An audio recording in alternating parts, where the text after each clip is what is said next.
everyone. Thanks for joining me.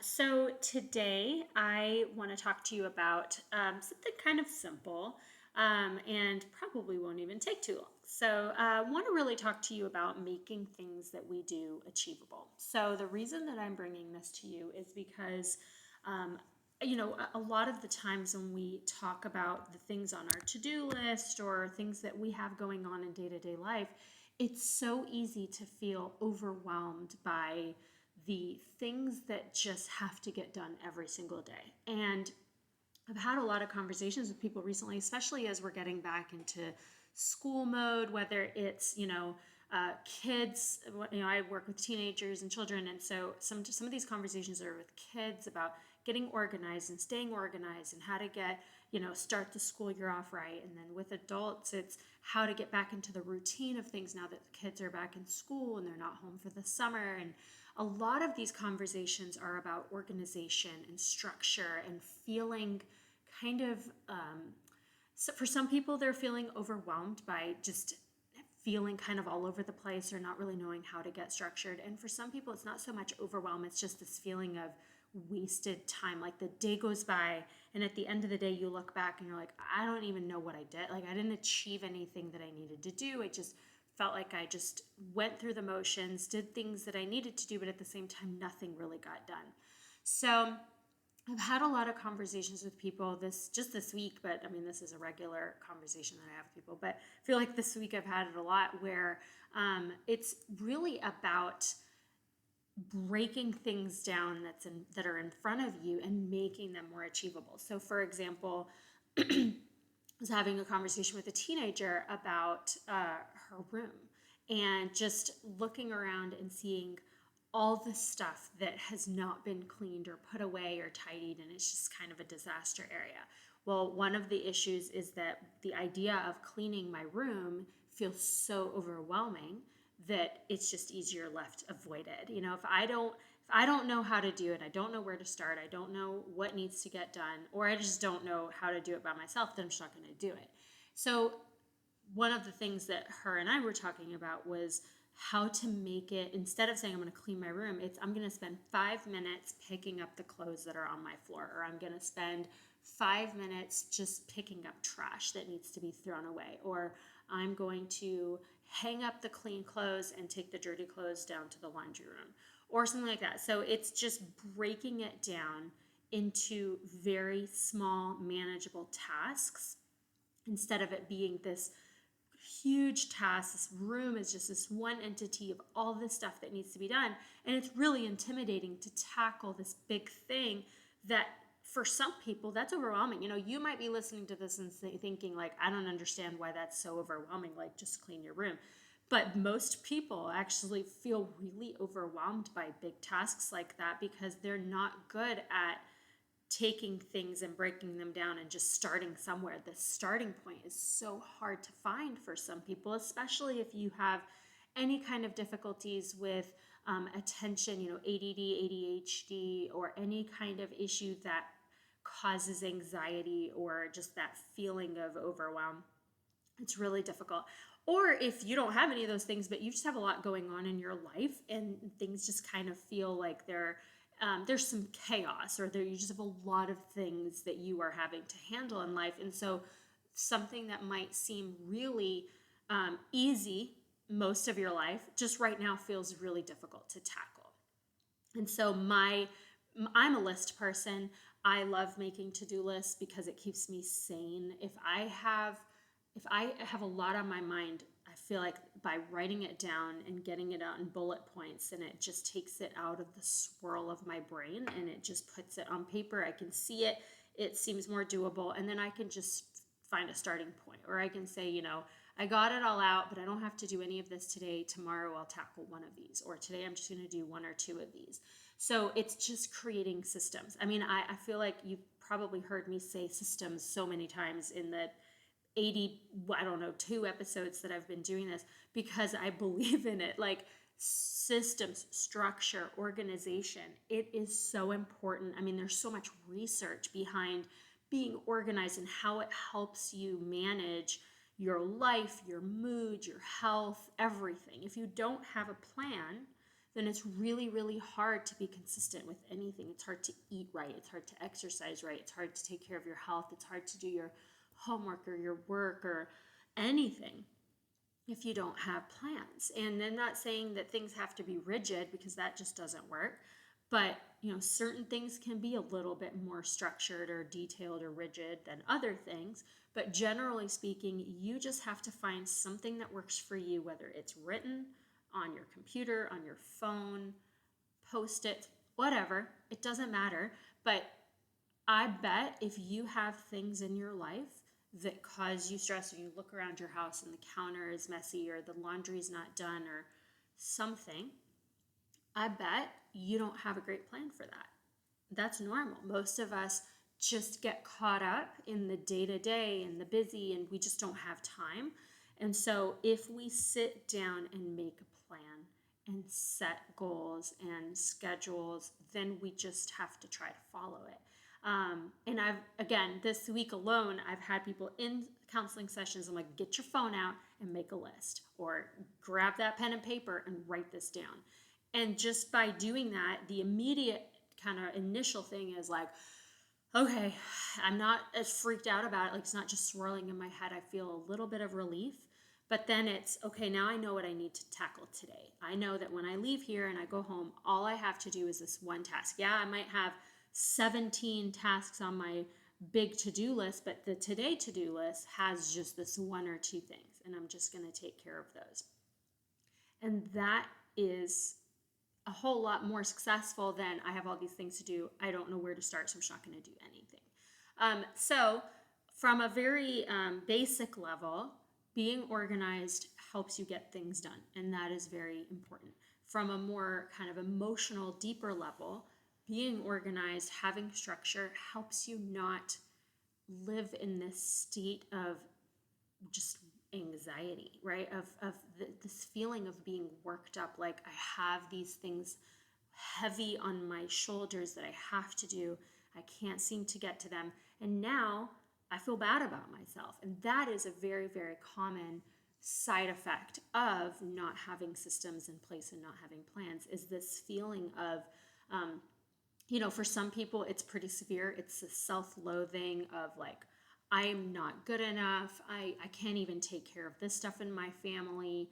That means I must be an awful parent. That must mean I'm an awful friend. Like, some people, depending on the kind of the way their mind works and the issues that they're dealing with, they might really go to that extreme of feeling so bad about themselves as people that, from the outside, I can look at that and say, what does you not keeping up the laundry have to do with who you are as a person? But it really can get that deep. It can really sit in your heart, weigh you down, and make you feel terrible about yourself. So if that's you, I hope that you know that doesn't say anything about you if you are disorganized. But it means that you can grow from that. There are things that you can do, and there's a million different planners and things that you can buy that will help you be organized. But chances are those haven't worked for you because there's a deeper issue, and maybe you just need to talk it out with someone to understand what system would work best for you, or how you can really challenge the mindset that you have around structure, around organization, around self-esteem, relating to these things. Like, all of these things play into it.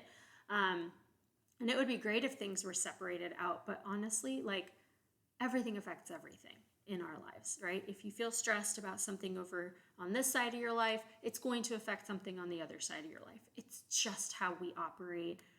It's just complicated, but there's nothing we can do about it in terms of it exists. What we can do about it is strategies, right? We can learn how to handle these things. We can learn how to prevent certain stressors from arising by having good self-awareness, and like, hey, if I start feeling myself reacting to the stress, I can't prevent stress from existing, but I can try to catch it early on, deal with it as soon as it starts to come up, so it doesn't multiply into this massive issue that now I don't know how to resolve. So if you have a system in place for yourself where you say, for example, every Monday, Wednesday, and Friday, here are the things that I'm going to focus on taking care of. And every Tuesday, Thursday, and then Saturday, I'm going to focus on these things. And I'm going to try to just, put reminders on my phone, have alarms, and I'm going to try to get in a habit of, exercising on these couple of days and cooking my meals on these whatever it is,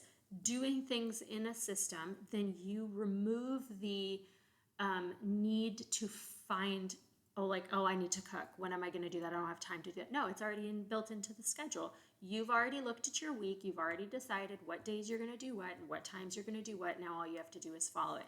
But what you also have to do is you have to build in time to relax, and you have to build in time to have fun with your family.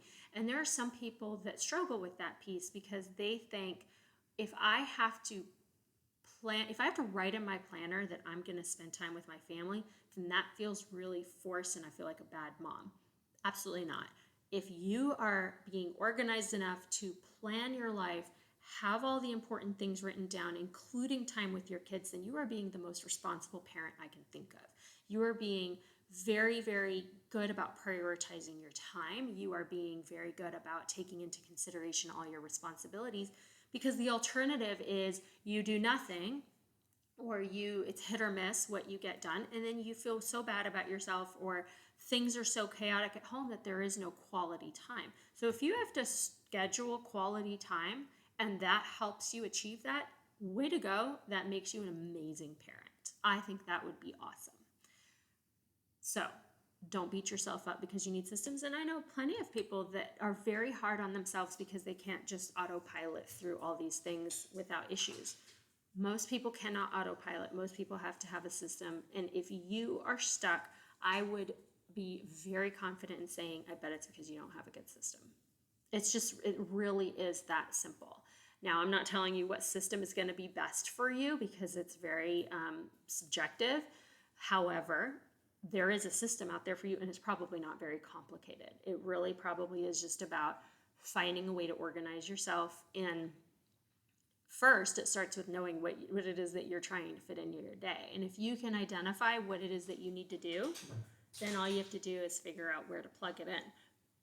And I'm not simplifying your life. I'm sure you have a lot of things going on. We all do. But I'm saying we all are responsible for finding a way to make our life work for us. I would hate for you to just let life flow by and it just drags you along with it, and you're not doing anything that you want to do, or you're doing things that you want to do, but without being present because you're so overloaded. And so it's really just about stopping, making a list of all the things that you have to do. I think I've talked to you about this before, maybe not.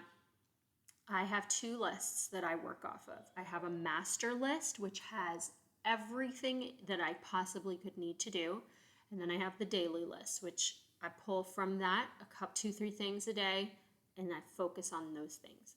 Those daily tasks are the ones that I need to spend my energy on. But my master list is there because if I don't put all the things somewhere, if I don't write all my tasks somewhere, then they're swirling in my head and I'm a hot mess. I can't. My brain does not work like that. I need it written down somewhere. Even if I don't look at it today, I need to know that it's somewhere that I can go look at. So all that to say, I really want you to take a minute and think about, how are you treating yourself? Are you taking the time to work on the things that you need to do, or are you just overwhelmed and anxious? So going back to the beginning of this conversation, so sorry, you're hearing my dogs bark.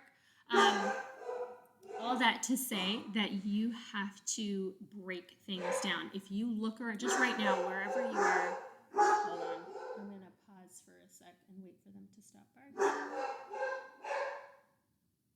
Come on.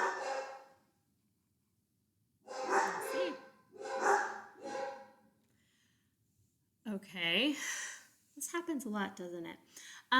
All that to say that if you have tasks, like if you look around your house right now, I'm at home, obviously. So if I look around, I can see things that need to get done. But if I say I need to clean my house, that feels really overwhelming. If I say I just need to tidy up my counter, I can do that, you know? Thankfully, my house is not a disaster, but I can see some things that need to be done. But I do need to put some things away. And so if I break it down and say, put certain items, clean up certain items, run the dishwasher, empty the dishwasher, put a load of laundry in the washing machine, move that load into the dryer, fold the clothes, put like each one of those is a list item. Each one of those has its own bullet point, and that makes it a lot easier than laundry, kitchen. That's too big. I don't have time. I'm running around, I'm running businesses, I have a family, I don't have time. So if I break it down, then all I have to do is check, go through and just do one at a time. Even if those things are on my list for a few days, it doesn't matter. They're going to get done at some point. So break it down. Please, I want your list to be really, really long because I want it to be very, very specific. I don't want you to have a million things on your list because you're deciding to move and clean everything out of your house. Unless you just are planning on doing that, then please make a list. But I want it to be long because I want it to be specific, because I want it to be achievable where you feel like you can look back at your day and say, I got so many things done today. Yeah, my whole house may not be clean yet, but look at all the little tasks I achieved. Look at all the things I managed to do. And because I did that, I feel good about myself. Because again, the alternative is nothing got done because I was too overwhelmed to try. So break it all down, have a system, come up with a plan, stop putting it off. I don't care if it's, about your house or if it's about work, if it's about a side business you want to start, a big business you want to start, if it's about scheduling appointments, calling doctors, anything that you need to do that you have not done, just dump it on a list, on that master list. Make it all the things, and then just pick a couple and move them onto the today list, knock them out, move on with your day. Okay, thank you for enduring barking. I hope that you have a great rest of your day, and I'll talk to you next time. Bye.